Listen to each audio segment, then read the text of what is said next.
Dalet, Parashat Hashavua, Parashat Tetzaveh, Dieu dit à Moïse, attends, toi, Tetzaveh, tu vas ordonner. Quoi?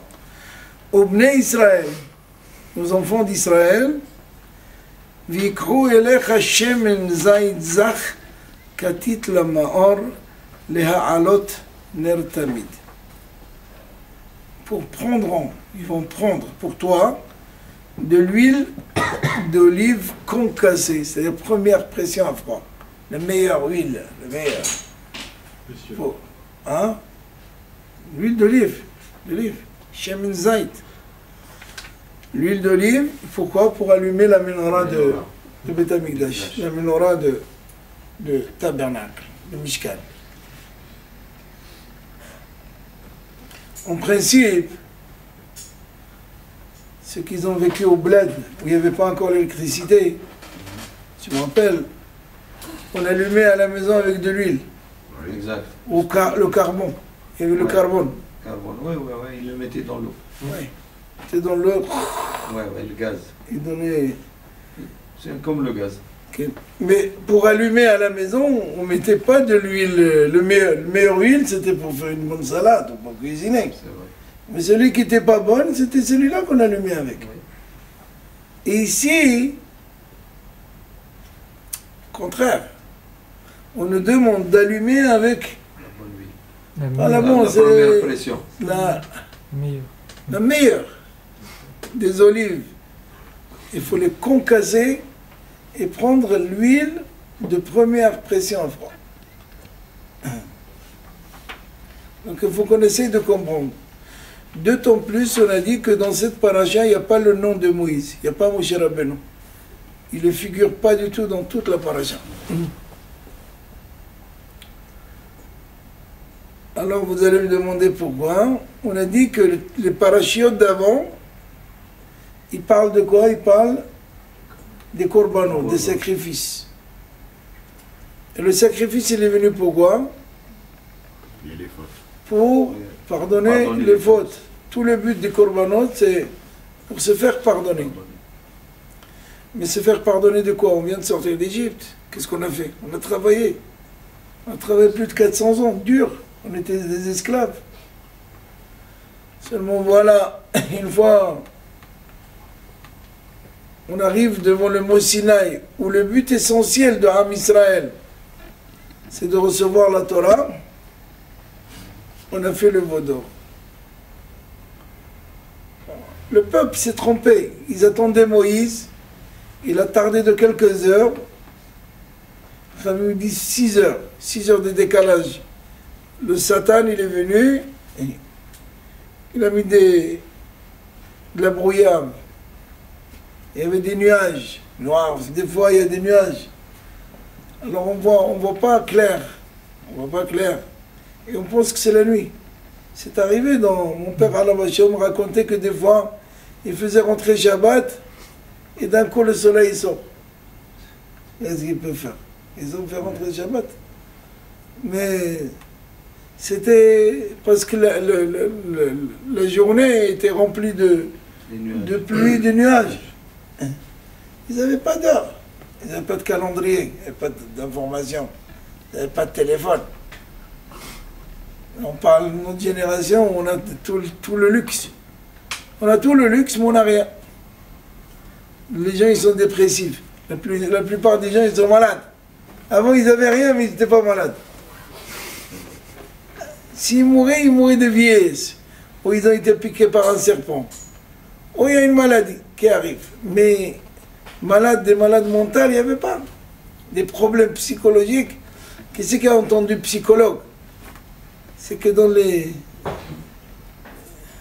les années, ah oui, des hôpitaux psychiatriques, il n'y avait pas tout ça. Il y avait ce qu'on appelait la maison des fous. Et quand les gens, ils étaient, on était là-bas. Mais vraiment, les gens, ils sont en dépression parce qu'il leur manque de l'argent. N'existait pas. Les gens, ils vivaient avec leurs moyens de bord. Et c'est comme ça que... Donc, nous sommes devant le mont Sinaï. Et qu'est-ce qu'on fait? Qu'est-ce qu'on fait? On fait le veau d'or. Pourquoi le veau d'or? Parce qu'on attendait Moïse. On avait besoin de Moshe Rabbeinu pour nous mettre en confiance totale. Chercher la confiance.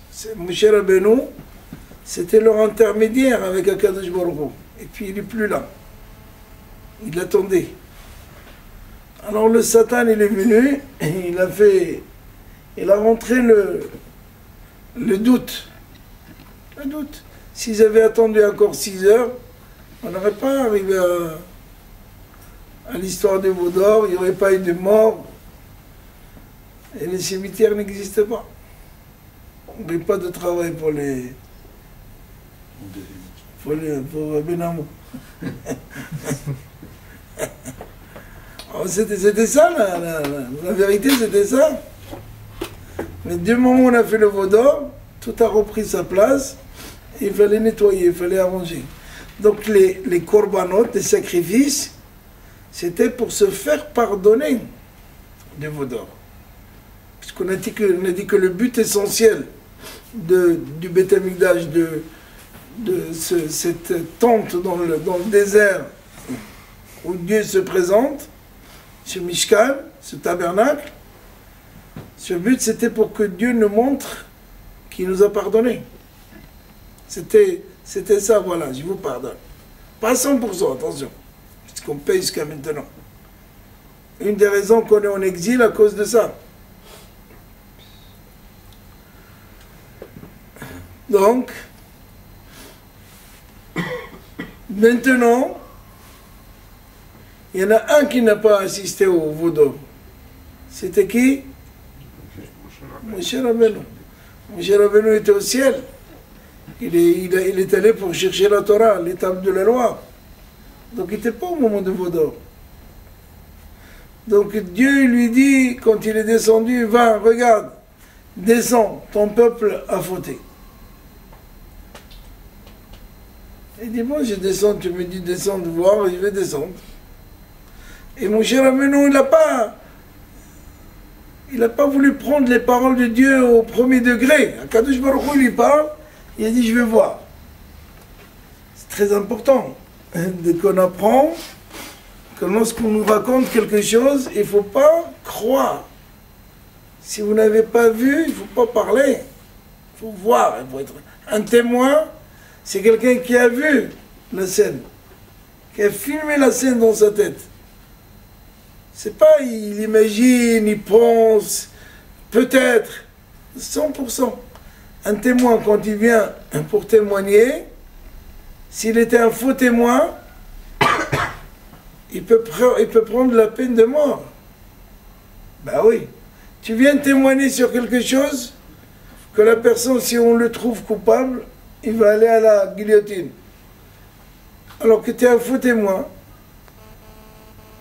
tu peux prendre sa peine à lui. Ben oui, on avertit le témoin. Quand le témoin il vient au bétadine, pour témoigner, on dit attention. Tu vas dire la vérité, tu vas parler de la vérité, que la vérité, seulement la vérité. Et si c'est pas la vérité, voilà ta punition.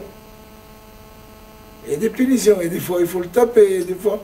Mais des fois c'est des nénéfachotes. Quelqu'un il vient, il témoigne qu'il a vu qu'on a tué quelqu'un, alors c'est faux.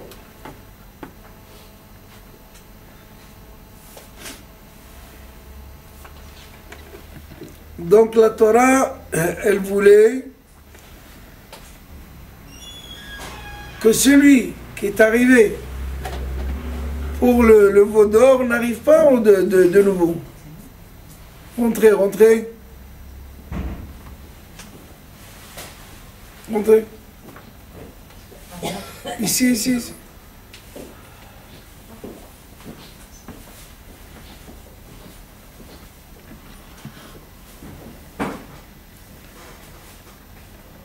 Donc Donc celui qui arrive et qui veut être un témoin, il faut qu'il soit un vrai témoin. Il ne peut pas être un faux témoin, c'est grave. On ne peut pas prendre le témoignage à la légère. Je crois qu'on peut faire ce qu'on veut. Kasher zamam la asot le ahiv. Ce qu'il a voulu faire à l'autre, on lui fait. La même chose.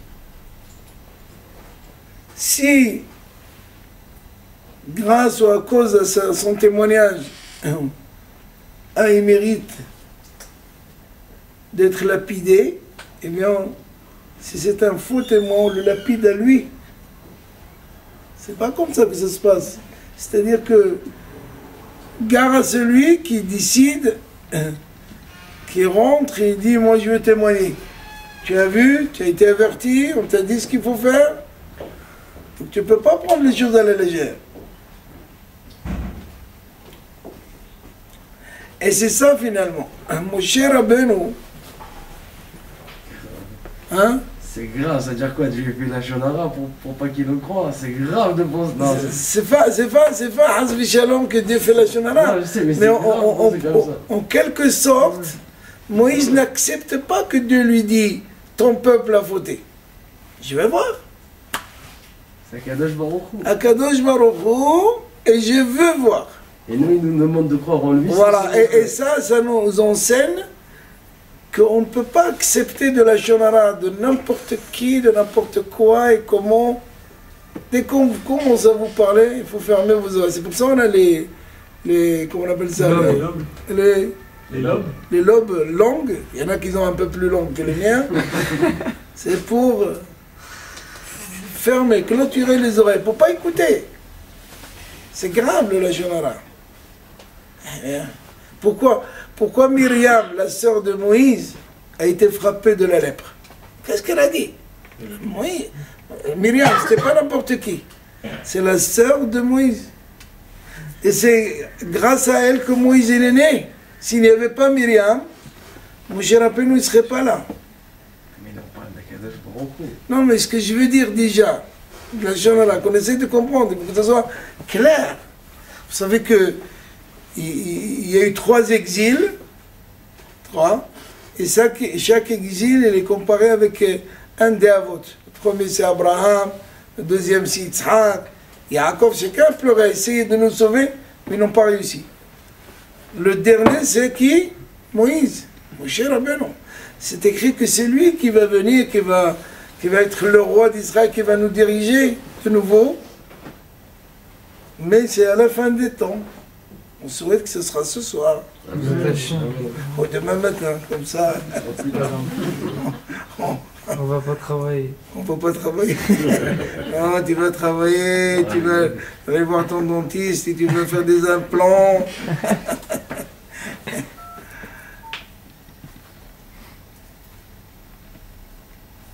Qu'est-ce qu'elle a dit, Myriam? Elle a dit quelque chose de très simple. Elle a dit... Toi, Moïse, qu'est-ce que tu te crois? Parce que il s'est séparé de la femme de sa femme. Moïse, il s'est séparé de sa femme. Pourquoi il s'est séparé de sa femme? D'abord, elle était très belle, alors pour elle était son problème. Elle ne pouvait plus la toucher, il était avec Akadosh Baruch Hu. Oh, parce qu'il était en contact avec Dieu, souvent. Donc, il était dérangé, il ne pouvait plus. C'était plus possible. Donc il a dit on va faire chambre à part. Et elle a accepté. De quoi elle se mêle, sa sœur? Et même si tu veux lui dire, ne lui rentre pas dedans comme ça. Elle lui a dit qu'est-ce que tu crois? Tu es le seul prophète, nous on est avant toi. Et c'est vrai. Myriam était prophétesse avant son frère Moïse, et Aaron était avant son frère Moïse, puisqu'ils étaient plus âgés que lui. Donc c'était normal. Mais ce qui n'était pas normal, si tu as un problème avec ton petit frère, ben, tu lui dis viens boire chez moi un petit thé avec des pépins ou des gâteaux, et tu t'expliques avec lui. Tu lui dis, tu sais, ça me dérange que tu aies abandonné ta femme, elle est jolie, elle t'a donné 2 enfants, explique-moi. Et je suis sûr que tout ça aurait été clair. Non, elle est allée voir Aaron, elle dit, hey, ce petit frère, il commence à m'énerver, hein. Il se croit... Elle a été frappée de la lèpre. C'est-à-dire, en vérité, elle a dit que quelque chose de juste, quelque chose de vrai, sur son propre frère, qui était la cause de la naissance de Moïse. C'est elle, qui a tout révélé, qui a tout changé pour que Moïse naisse. Et pourtant, il était frappé de la lèpre. Tout un peuple l'a attendu. Hein. Pour que vous sachiez comment Myriam était une grande dame. C'était pas n'importe qui, Myriam. Tout le peuple d'Israël a attendu pendant 7 jours. Ils ont compris, ils ont attendu que la lèpre disparaître. Arrêter la sœur de Moïse, on aurait pu faire un petit suivi, un peu de protection. C'est pas. Vous voyez, même quand on dit la vérité, même quand il s'agit d'un frère, on n'a pas le droit de dire. Et nous, qu'est-ce qu'on fait? Ben, j'ai dit que la vérité, hein, j'ai pas fait de la shonara, même si j'ai mis plein de cire dedans, plein d'huile, tout est lisse maintenant.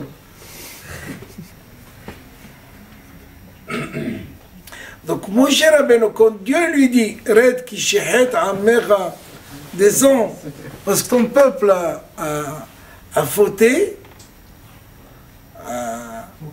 il m'a comparé avec un veau d'or. Ben Moshe Rabbeinu n'a pas pris ça au premier degré. D'abord, je descends, je vais voir. Tu m'as dit quelque chose, je descends. Et c'est là où il a cassé les tables de la loi. Vous savez que dans l'arche, il y avait 2 Aaronotes. Il y en a qui disent c'est le même Aaron, mais il y en a qui disent qu'il y avait 2 Aaron. Un où il y avait les tables qu'on a brisées, qu'on a cassées. Et le deuxième, c'est celle que Moïse, il a fait descendre une 2e fois. 3 fois Moïse, il est monté au ciel. 3 fois 40 jours. Alors, dans cette paracha, on ne trouve pas le nom de Moïse. Pourquoi? Parce que Akadosh Baruch Hu a dit, voilà, t'as vu? Ils ont travaillé 400 ans en Égypte. Il y a eu des miracles visibles. Des choses grandioses que personne au monde pouvait dire que ça vient de... Les choses transformer le Nil en sang. On n'est même pas capable de transformer une bouteille de sang. Alors, je vous donne des bouteilles, allez-y.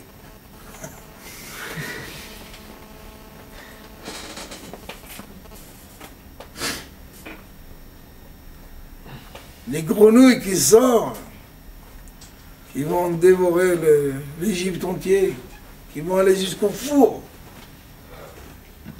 La grêle où elle a été composée avec du feu et de la glace.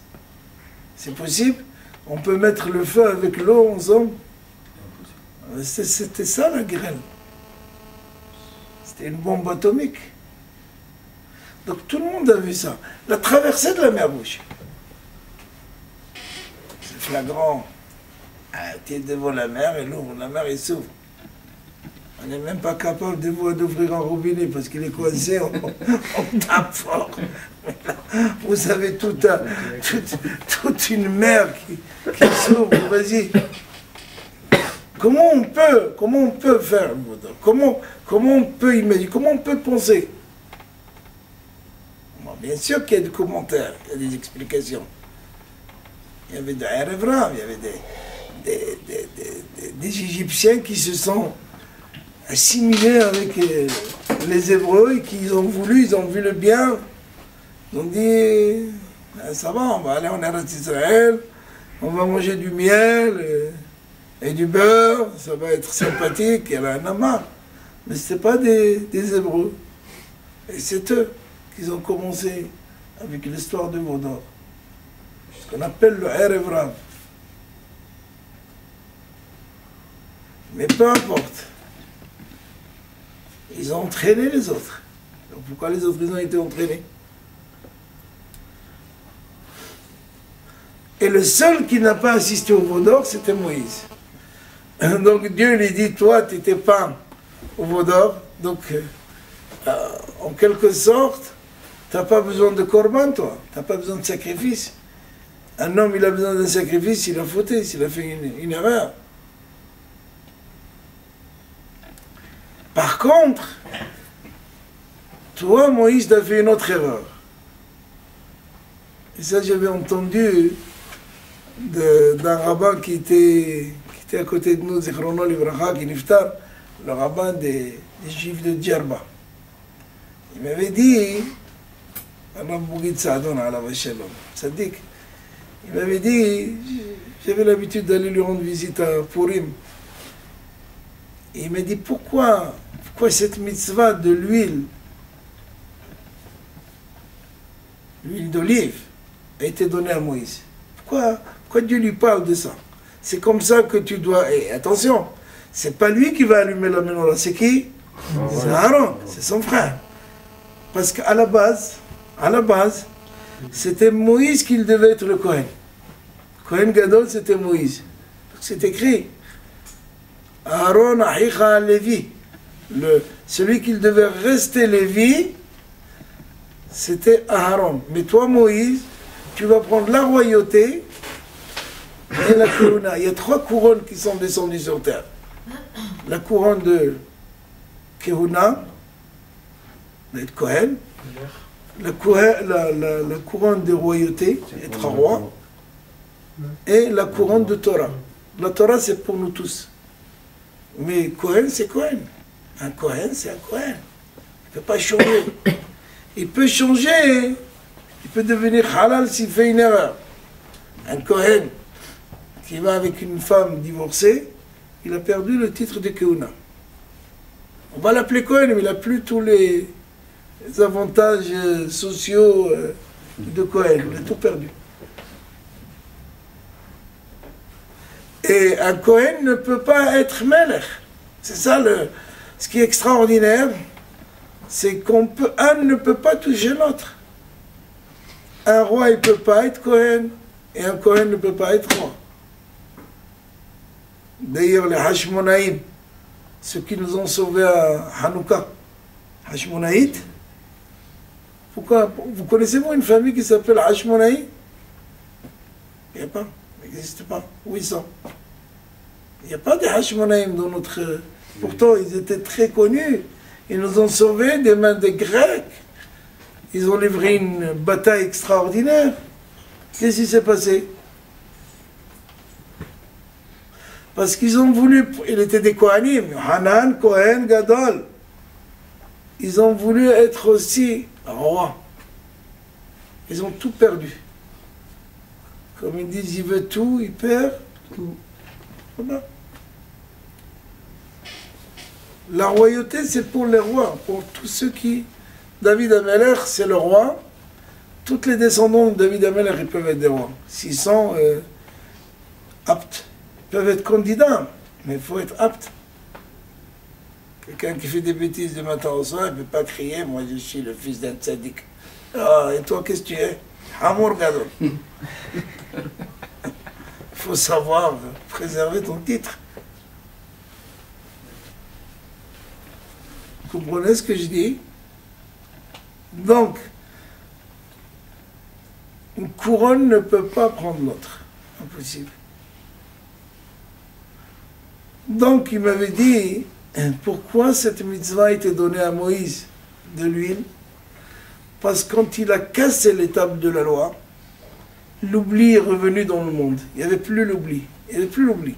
Quelqu'un qui c'était extraordinaire, t'imagines? Tu te rappelles de tout.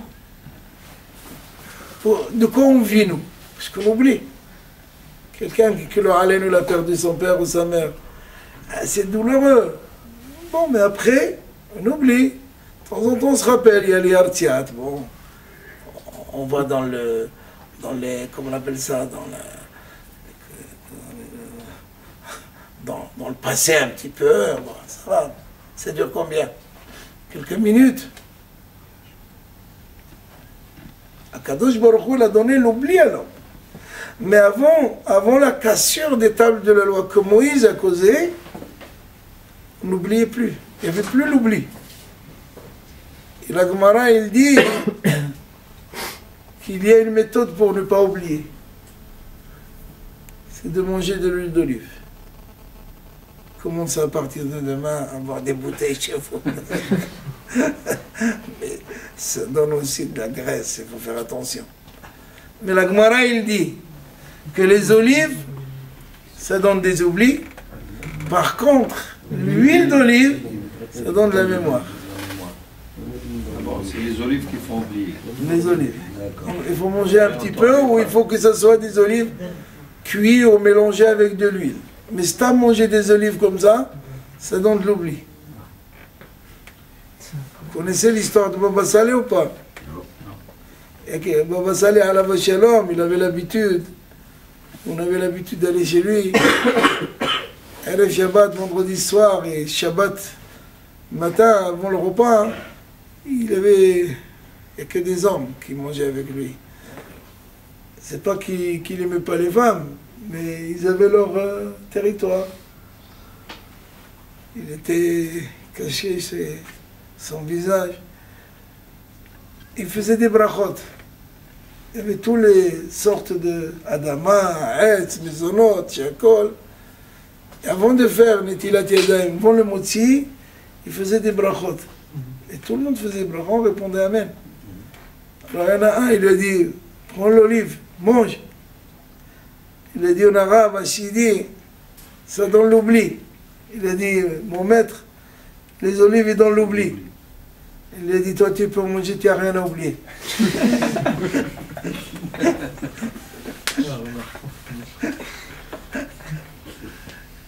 Il t'a pas dit de terminer l'assiette. Manger une, deux, jusqu'à trois, c'est écrit, c'est bon. Plus que ça donne de l'oubli. Même quand ils sont cuits. Non, s'ils sont cuits, mélangés avec de l'huile, c'est bon, vas-y. Ah, ok.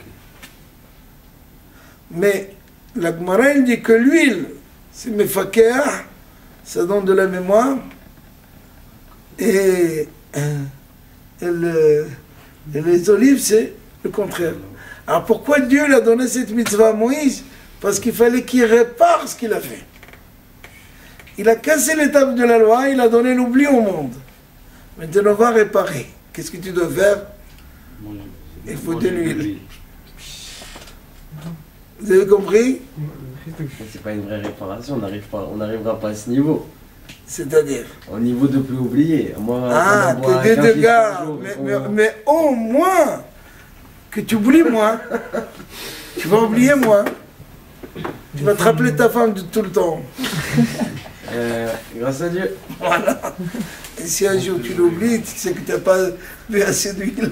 Vous avez dit, ceux qui perdent leurs parents, parfois, bon, après ils oublient. Mais de nos jours, même ceux qui ne les perdent pas, ils les oublient. Ah oui, dans nos jours, c'est grave. Ils sont là, ils les oublient. Ça, c'est un autre shiur, ça. C'est un autre cours. On n'a pas le droit. Une kabed et tavira vetimera, c'est tout un cours de 2 heures au moins pour parler de ça. C'est vrai ce que tu dis. En tous les cas, dans cette paracha, il n'y a pas le nom de Moïse. Parce que Dieu il lui a dit à Moïse, après le veau d'or, je vais écarter, je vais effacer ce peuple, et de toi, je vais créer un nouveau peuple. J'avais un kadosh, saint, modeste, il avait toutes les qualités. Donc de lui, on peut avoir quoi? Que de la crème. Il a dit à Kadosh Baruch Hu, si c'est comme ça, efface-moi de ton livre. Pourquoi? Il a dit Dieu. Il dit, je préfère que tu t'écartes, que tu vas exécuter 100 000 comme Moïse, mais tu ne touches pas un petit ongle d'un Ben Israël. Il aimait tellement Am Israël, il aimait tellement le peuple. C'est simple, il était prince. Qu'est-ce que tu as à faire? Tu restes prince. Tu aurais pu être le roi d'Égypte. Il savait qu'il était hébreu. Il est sorti au peuple, il est descendu au peuple. Il a travaillé avec le peuple. Il a voulu être comme le peuple. Il a voulu partager le travail, la responsabilité. Ce que Esav n'a pas fait. Esav, qui était le frère de Yaakov, c'est le frère jumeau de Yaakov, qui est d'ailleurs Amalek, parce qu'Amalek c'est Esav.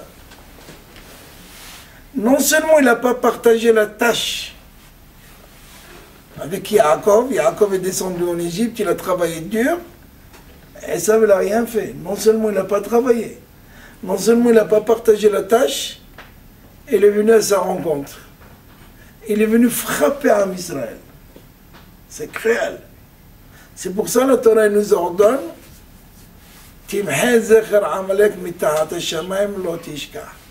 le peuple qui est Amalek, il faut le déraciner. Il faut tout détruire.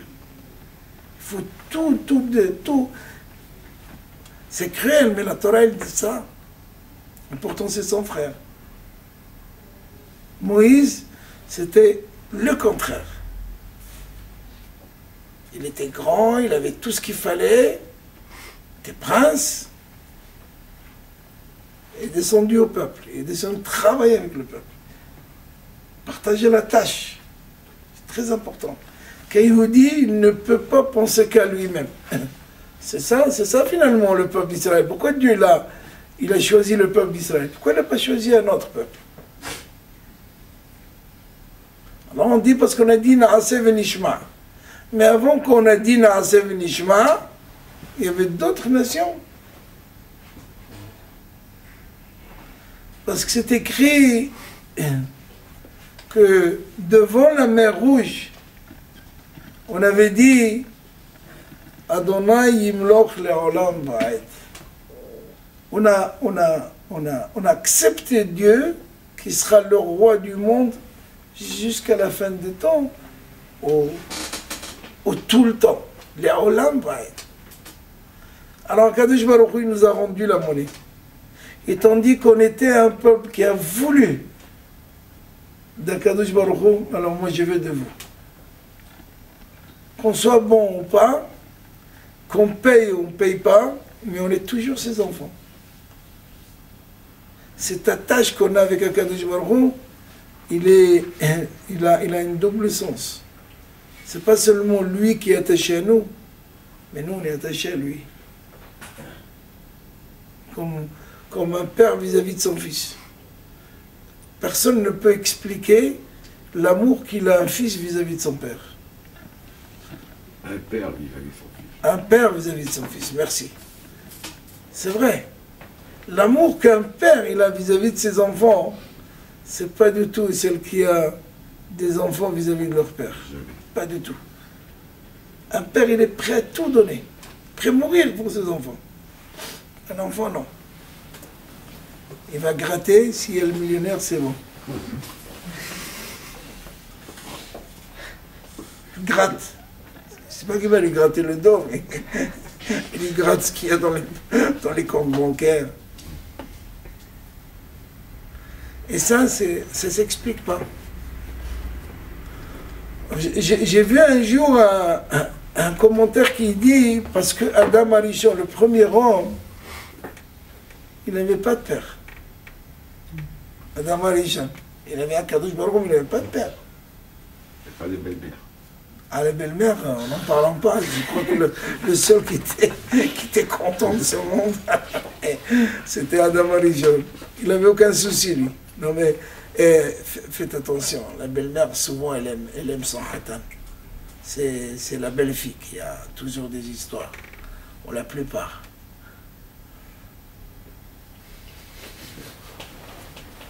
C'est une réalité, c'est la Gemara qui le dit. Toujours. Donc une belle fille qui l'entend, qui a des histoires, il faut qu'elle sache que c'est de Hava déjà. C'est pas quelque chose de nouveau, qui a flatté, qui a pris le dessus. C'est toujours ça. Et pourquoi l'huile? Quel est le symbole de l'huile? Oui. Parce que l'huile, en fait, c'est le seul liquide naturel qu'on peut enflammer. Et il dit on prend l'huile d'olive pure parce que justement, faire la différence et prendre la meilleure qui existe. Ouais, bon, parce qu'on sait que les composants de l'huile sont flammes. Mais qui c'est qui a mis les composants dans l'huile? C'est Kadosh Baruch Hu. Vous connaissez l'histoire de la fille de Rabbi Hanina ben Dossa. Rabbi Hanina ben Dossa était connu comme un homme de miracle. Et un jour, le Talmud raconte que sa fille elle a voulu allumer les veilleuses de Shabbat. Mais au lieu de mettre de l'huile, elle s'est trompée, elle a mis du vinaigre. Et à l'époque, il fallait mettre le coton, il fallait travailler 2 heures avant d'allumer. Et elle appelle son père au secours et papa, j'ai un problème. Qu'est-ce qu'il y a ma fille? J'ai mis de vinaigre à la place de l'huile pour changer et allumer, c'est Shabbat, ça y est, c'est fini. Ils n'auront pas le temps. Alors il a dit, vas-y, allume. Comment allume? Fais la bracha. Moi je réponds amen. Mais c'est du vinaigre, vas-y. Celui qui a dit à l'huile de s'allumer, il dira au vinaigre de s'allumer. Ouais, vas-y. Et la Gemara, il dit qu'elle a allumé, et c'est resté allumé jusqu'à samedi soir, on a fait avec ça l'Abdallah. Pourquoi? Parce que pour nous, les composants de l'huile, c'est ce qui peut allumer, mais de vinaigre, c'est pas possible. Mais qui a mis les composants? Kadosh Baruch Hu. S'il veut changer, c'est pas un problème pour lui. C'est un problème pour Kadosh Baruch Hu. Pas. Alors, pourquoi l'huile? Parce que l'huile, c'est la seule matière qu'on peut la mélanger avec n'importe quel liquide, elle monte toujours à la surface. Ouais. Toujours. Vous ne pouvez jamais mettre de l'huile au fin fond d'une bouteille ou d'un verre. Ou... Ah ouais. Toujours elle monte. Ça, c'est un symbole de Am Israël. Am Israël, elle ne peut pas se mélanger avec d'autres nations. Il essaie de se mélanger, ça ne marche pas. Ça ne peut pas marcher. On croit que ça marche. C'est faux. Plus Am Israël il se conduit avec Akadosh Baruch Hu, plus il étudie sa Torah, plus il est là-haut. Comme l'huile. Comme lui. Sinon, Hazb Shalom, il n'est pas à sa place. C'est pour ça qu'on a choisi l'huile.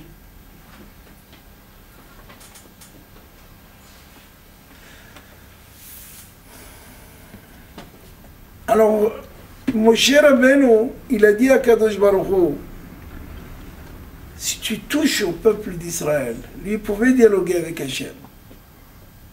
Alors, efface-moi. Et Kadosh Baruch Hu lui a dit, d'accord, je vais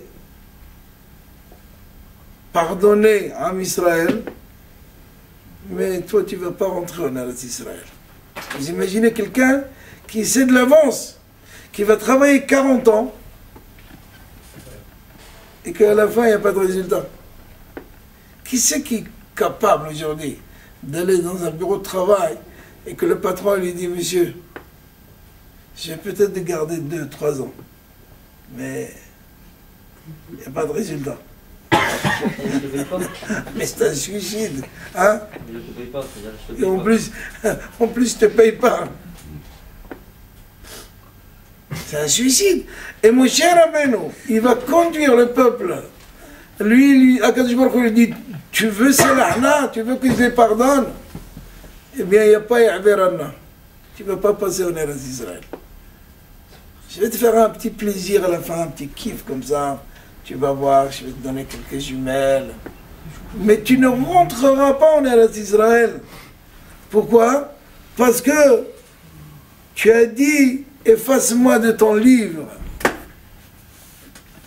De là, Hachamim, ils disent qu'un homme, il faut qu'il fasse attention, jamais de se maudire soi-même. Il peut avoir, à ce moment-là, un ange de... Donc, il y a des anges qui attendent. Ils sont en circulation Il peut se bénir. Ah, comment? Il peut se bénir lui-même. Mais on orbite, ils sont là. Et ils captent. Il faut faire très attention. Comment il va se maudire tout seul? Pourquoi on va se Parce qu'il a dit, efface-moi de ton livre. Mais lui, il s'est maudit. Mon cher ami, non, bien sûr. Mazé, efface-moi. C'est pour ça, dans cette paracha, il n'y a pas le nom de Moïse. Moïse, il a dit à Kadosh Baruch Hu, efface-moi de ton livre si tu fais quelque chose en Am Israël. Pour protéger le peuple, il était prêt à mourir.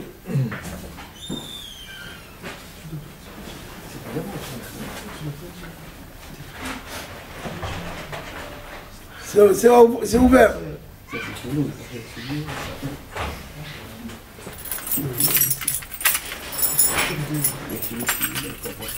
Alors j'ai dû oublier. Tiens. Laisse ouvert. Mets les clés à l'intérieur, merci.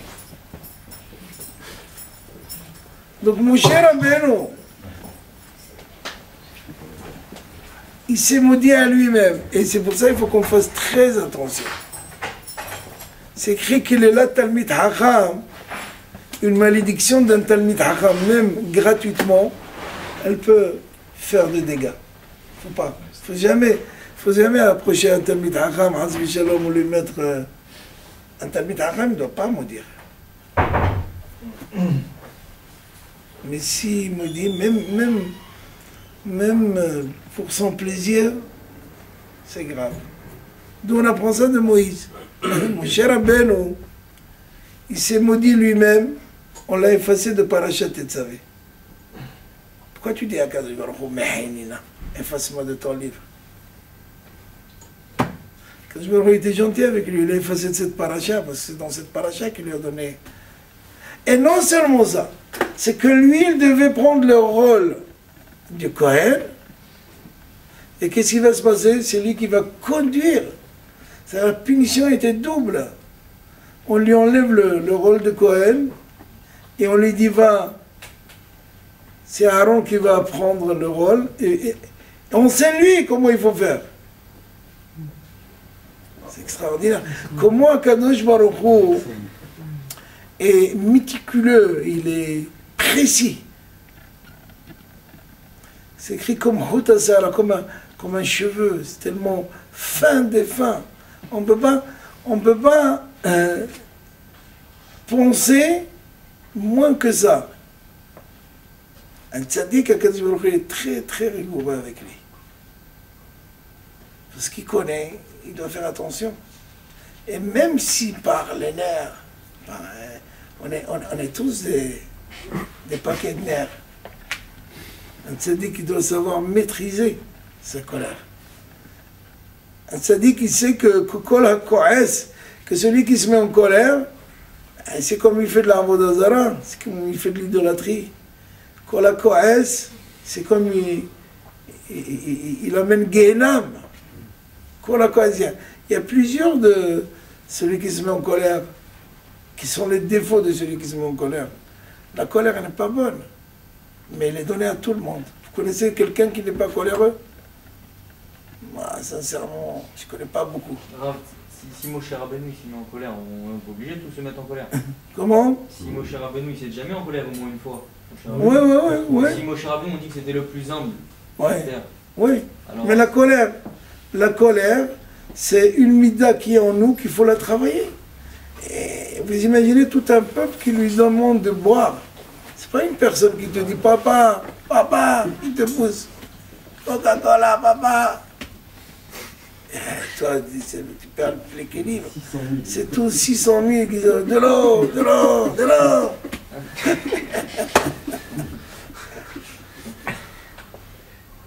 Imaginez un petit peu ce qui se passe. Comment on peut? Donc, à la rigueur, qu'est-ce qu'on peut dire? C'est normal. Et bien, la Torah dit non, c'est pas normal. Toi, mon cher Rabbeinu,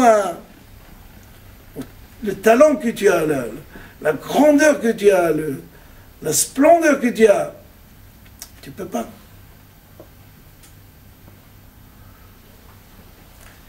Et c'est pour ça, mon cher Rabbeinu, il a été zoché, il a eu un mérite extraordinaire d'être appelé à la fin, avant de mourir, Isha Elohim, l'homme de Dieu. Au début, on l'appelait, quand il est arrivé en Midian, après avoir fui l'Égypte, qu'est-ce qu'ils ont dit les filles de Jéthro, à leur père? Et il était étonné de les voir arriver tôt. En principe, les femmes, à l'époque, ils étaient aussi des bergers, mais on les laissait en dernier. Hein. Il n'y avait pas l'égalité d'aujourd'hui comme on peut imaginer. Et il disait, Yitro, il n'a que des filles, on les laissait à la fin pour donner à leurs moutons, à leur bétail en dernier. Abreuvez vos bouteilles, c'est à la fin. Et ce jour-là, ils sont arrivés en premier, à la maison. Donc Yitro, il leur a dit, qu'est-ce qui se passe mes filles? Comment ça se fait que vous êtes venus tôt? Qu'est-ce qu'ils ont dit? Ish mitzri itzilanu miyad haroim. Il y a un Égyptien qui nous a sauvés des mains des bergers. Et là, Yitro, il n'a rien compris. Il dit, c'est pas possible, moi j'ai vécu en Égypte. J'étais conseiller de parents en Égypte. J'ai pas vu que des Égyptiens, ils ont un acte de bonté, de hesed. Allez, travaille! Quand il manquait de la paille, va le chercher. L'hébreu, le juif était épuisé. Donc je ne comprends pas un Égyptien, parce qu'il avait un vêtement égyptien. Mais quand même, c'est écrit dans la Torah. Ish Mitzri. Alors au début, tu es égyptien, mais à la fin, il arrive quel stade? Isha Elohim. C'est extraordinaire. C'est-à-dire, du plus bas au summum.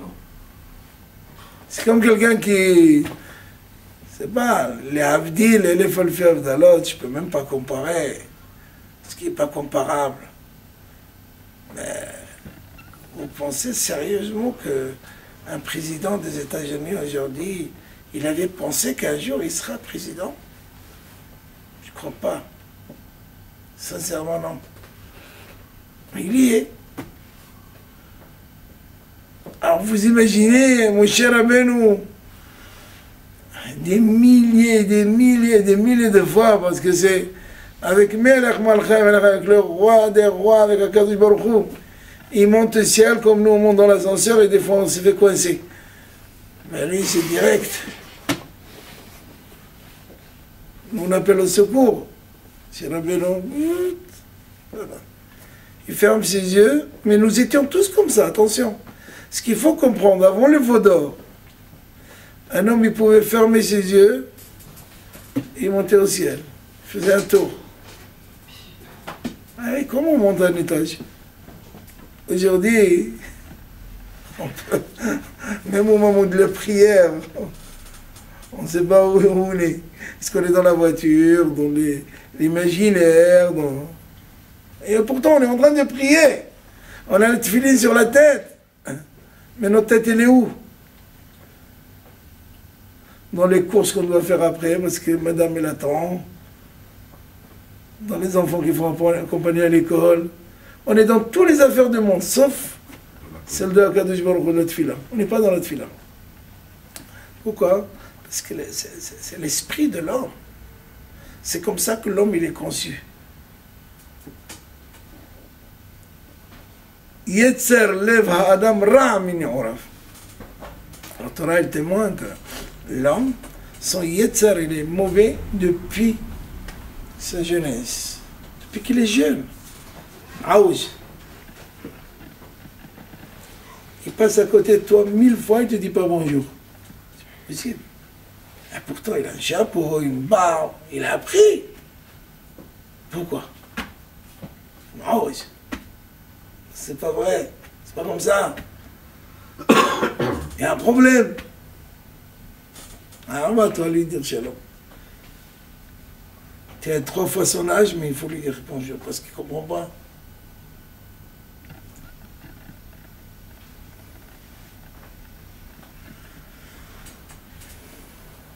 Donc, mon cher Rabbeinu, il lui a été donné cette mitzvah, c'est pas au hasard. C'est pas parce que Non. Parce qu'il était le seul qui n'a pas assisté au Vaudor. Et le seul qui était capable de prendre cette mitzvah. Mais on lui dit, c'est pas toi. Très bien. Tu vas enseigner à ton frère Aaron comment il faut faire pour être Madlik la Menorah, pour s'occuper de Beth Amikdash, de Mishkan, et puis ainsi de suite. Il y a des vêtements qu'il faut mettre, il y a tout un programme. Ne croyez pas qu'un Kohen il venait au Beth Amikdash, mais il faut qu'il connaisse son programme. Il y avait des kitotes, il y avait des groupes de travail. C'est pas comme ça, on ne vient pas au Beth Amikdash parce que je m'appelle Kohen et je commence à travailler au Beth Amikdash. Je m'appelle Kohen, c'est un avantage, mais il faut apprendre. Il fallait être rapide, il fallait être zariz. Pourquoi les Kohen, ils sont coléreux? Chaque fois qu'il y a une fille qui vient me voir, elle me dit, Rav Berger, je vais me marier, je lui demande si c'est un Kohen. Je me dis, pourquoi? Parce que les Kohanim, ils sont coléreux. C'est pas péjoratif, attention. Pourquoi? Parce qu'au temps de Beth Amikdash, il était speed. Et aujourd'hui, ils n'ont plus Beth Amikdash. Alors le speed, il va où? Sur la femme. Un Kohen, il a plus. Vous savez que le corps de l'homme, il est composé de terre, de l'eau, du feu et de souffle. Alors chez le Kohen, il y a un peu plus de feu que l'autre. C'est tout. Il faut le savoir. Quand vous voyez quelqu'un qui est endormi, c'est qu'il a un peu plus de terre. Comme ça, waouh. Ah oui. Un homme, il est composé de ces matières. Le corps de l'homme, il est composé de cette matière. Il y a le corps, il y a la neshama, il y a l'âme. Mais il peut y avoir une neshama lourde. Quand tu dis à quelqu'un qu'est-ce qui est lourd, qu'est-ce que tu lui dis? Moi, c'est lourd. Parce qu'il pèse lourd ou parce qu'il a un poids supérieur? C'est quoi? C'est parce qu'il a un peu plus d'eau, ou il a un peu plus de sable. Aval Zéouzé, la Torah est comparée à l'huile, comme l'huile. C'est quelque chose de pur. Shemen Zaïd Zar Katit Lamar. La Torah, on peut l'étudier que si on est zar, si on a un esprit clair. S'il est maouj, on ne peut pas. S'il est tordu, on ne peut pas. Ça ne marche pas. Ça ne peut pas marcher. Il faut mettre toute son histoire, toute sa tête dans l'étude de la Torah. Il faut être tahor, il faut que l'esprit soit clair, clean, pur.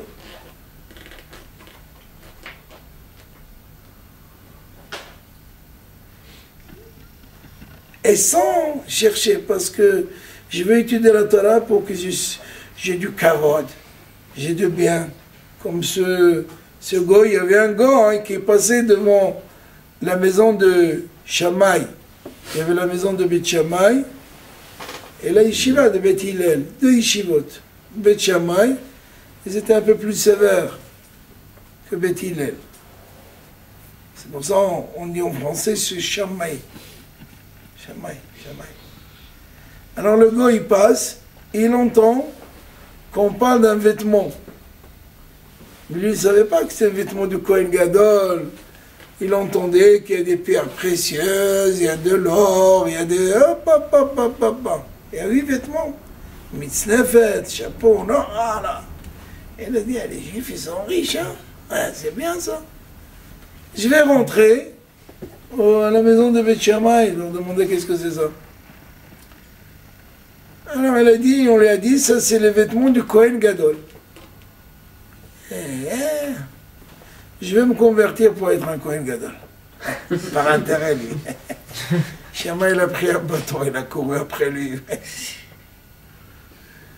Et la fille, Shammai est arrivé à la maison de Beth Hillel. Là-bas, il a dit le même argument. Il a dit, bon, ainsi, viens, étudie. Allez, vas-y. Ils ont commencé à étudier la Torah. Quand ils sont arrivés à ce verset,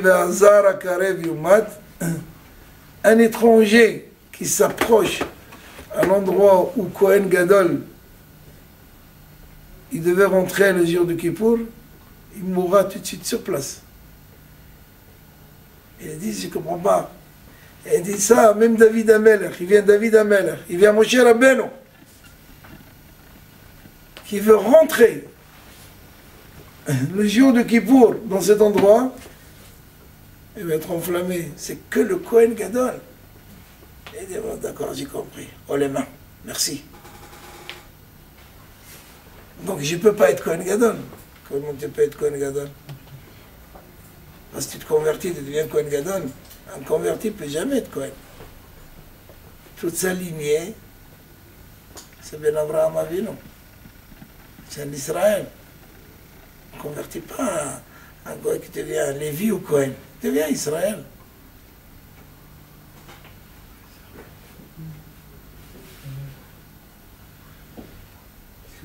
Comment? Non, c'est vrai parce que même le Kohen ne peut pas se marier avec une convertie, donc obligatoirement, ça sera toujours pur. Toujours. Donc, la Torah, on ne peut étudier que, comme il dit dans Pirkei Avot, dans les Maximes des Pères, c'est écrit Pat b'melach tochal, u'mayim b'mesorat tishteh.